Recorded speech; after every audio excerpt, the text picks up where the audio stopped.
Welcome everyone, Costin here with the discussion about the Chaos Dwarf economy, which has multiple resources that you have to juggle throughout the course of your campaign, and understanding how to play with these resources is going to be an important part if you do decide to play the Chaos Dwarves in Total War Warhammer 3. From the very start, you have gold, usual resource, we're all accustomed to it, laborers, the labor economy, which fuel your economy, help fuel your economy, raw materials, armaments, and conclave influence. Now, conclave influence is something I'll cover in a separate video because it ties heavily into the Tower of Tsar. But suffice it to say, conclave influence is gained passively for either main settlement buildings or temples of Hashut, and also through labor actions by sacrificing laborers to Tsar Nagrund. But again, something I'll touch on in a separate video where I go on to talk about the Tower of Tsar. So in this video, I'm going to talk about gold, I'm going to talk about laborers, raw materials, and armaments, and how they're used. Well, how they're used depends on the settlements you have, and for different purposes. But let's just look at a tower. The tower is your provincial capital. You don't have to build a tower in a settlement, in a provincial capital when you capture. You can build a minor settlement in a capital, but it is generally worth building a tower. But here's the things you should know. When it comes to landmarks and basic military buildings, as well as garrison buildings over here, and this applies to both major and minor settlement buildings, you're always going to use gold for landmarks, basic military, and garrison buildings. Advanced military buildings will always cost armaments.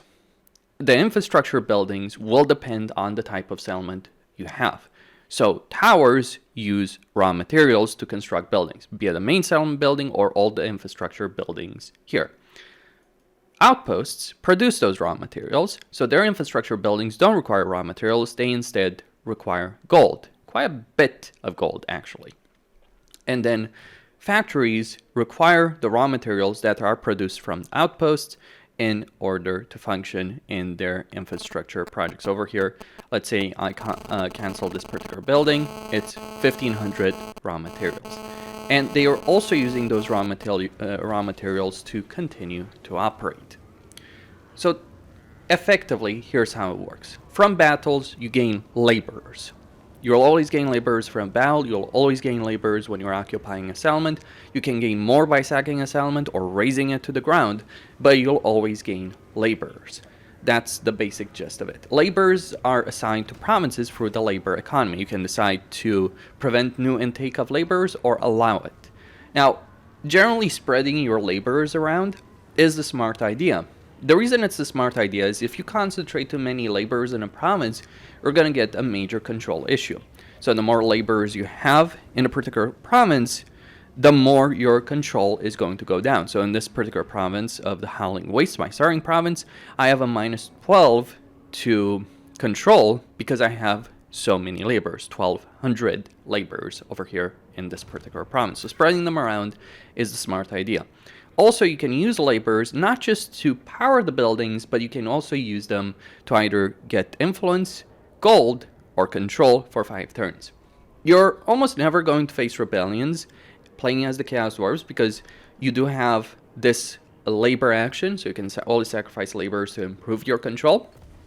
And in essence, this has a double effect because one, you're getting that 10 control, but you're also reducing the labor population by 200. So that means less laborers, less of a penalty in terms of your control in a particular province. You also have a commandment that gives you 2 control, and Chaos Corruption gives you 5. The tower itself can give you a control. So you're looking at the tower over here at tier 1, it gives you 1 control, 1 with 5, 6 control, and of course as you lower your control more and more, you're gaining more control. So rebellions are not a thing, but you do want to maintain a high level of control, because if you don't, you're going to lose more laborers per turn. That's a key element here. You're always going to lose laborers per turn on any level of control, but if you have absolute control, you're only losing 3% per turn, whereas with a weak control, you're losing 20% of your laborers per turn. So you do want to maintain a high level of control, but between research, between the commandments, between the towers and other structures that do improve your control, you should be able to maintain at least some kind of semblance of control, at least in the late game. Early on, obviously, when you're just taking over territories, that is a very different discussion, because obviously you're going to suffer a control penalty by just taking over territory for itself, but eventually you'll be able to stabilize the control. You're never going to have an absolute level of control, or very rarely in very few provinces, but it is very possible to get either strong or tighten the level of control within your campaign by, say, the mid-game. And you do want to do that. But what is the purpose of labors beyond just being used for sacrifices and creating control issues? Well, the main purpose of laborers is that they power the outposts, the mines, basically. They're the mine workers. So laborers are needed to work the strip mines, specifically through the outpost system. They're not used for any other structure. There are some special structures like landmarks that do require them, like the high-powered drill assembly line, which you start with, or this particular building chain that you start in your capital. That does also require laborers, and some other special buildings as well, but mainly laborers are used to power the strip mines, which generate you raw materials. I'll talk about trade resources in just a second, because there is something to talk about with regards to that. But effectively, outposts consume gold and then produce raw materials. But what do you do with those raw materials outside of building up towers and factories?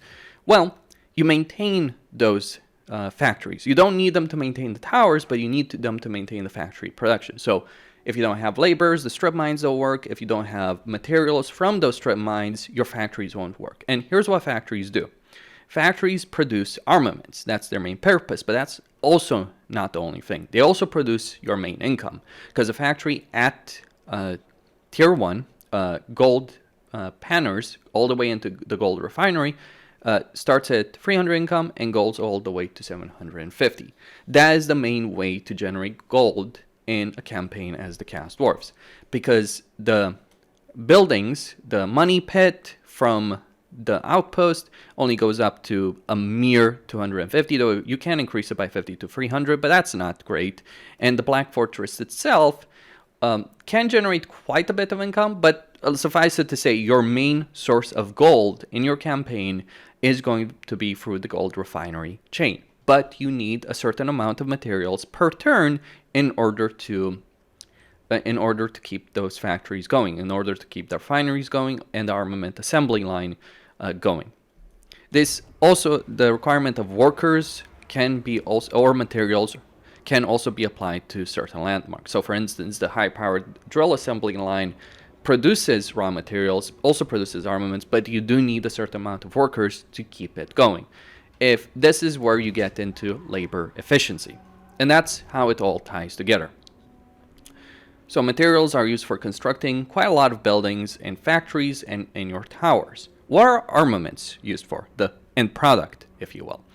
Well, armaments are used for the convoy system, which I'll talk about later on, but they're also used for your advanced military structures, as I mentioned. So if you want to get heroes, with the exception of the castle, which you can just get for gold through their building chain there, but if you want to get centaurs, if you want to get flying units, if you want to get the artillery options, the Kadai units, you need armaments. You also need armaments through the hellforge in order to increase your unit capacity, so you can recruit more than just basic hobgoblins. Without increasing your unit capacity over here, the only things that you can recruit are laborers and hobgoblins, the weakest units basically in your roster. Hobgoblins are decent, especially early on in the game, but later on they do lose their efficiency. And they can't be upgraded for the manufactory, whereas the Chaos Dwarf units that you can increase capacity for can. The way this works is pretty simple. You increase capacity for a type. You either have melee infantry, missile infantry, flying monsters, Kadai, war machines, and bull centaurs. And the more you increase the capacity for certain units over here, let's say I just increase the capacity of war machines, then I go to war machines. The more you increase the capacity, the higher tier for something. Hell cannons are their own separate thing, interestingly enough, and they're quite expensive, but they're pretty good, by the way. And you get different tiers of upgrades that you do have. So for instance, you can get extra powder, barrier hit point, for instance, over there. Different upgrades over here on the right. Now, these cost armament to unlock, so 16 armaments to unlock immediately, but they also cost 16. They also have a certain cost per unit. So over here I have 3 units, so that would be 48. So I can't afford that. that would cost, actually would be, the cost is per unit 16 per unit, the immediate activation, and then 16 per unit per turn. And these upgrades can be substantial, but it is a huge armament cost. You need materials to produce buildings, and the costs are high. You need gold to produce materials, and the costs are high. You need armaments to increase unit capacity, and maintain those unit upgrades, but the costs are high. So this is the kind of campaign where you can get a lot of resources, but you need to be smart about using those resources. That's the gist of it, if you will. Now let's talk about resources as well as the convoy system. Resources, it depends on the resource itself and what it provides, but basically significant economic benefits. So for instance, marble will produce 500 materials per turn, but also require a workload, so 400 workers on it alone. Then you look at other resources, they might generate, in this case, like the high quality assembly line from iron.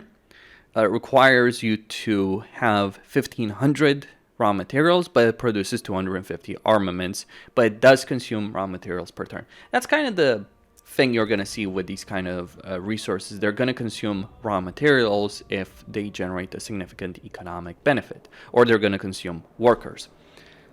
That's the kind of situation you're working for. But in essence, suffice it to say, if you're producing raw materials, you're spending gold on it. If you're producing armaments, you're spending materials to make and maintain the building in question.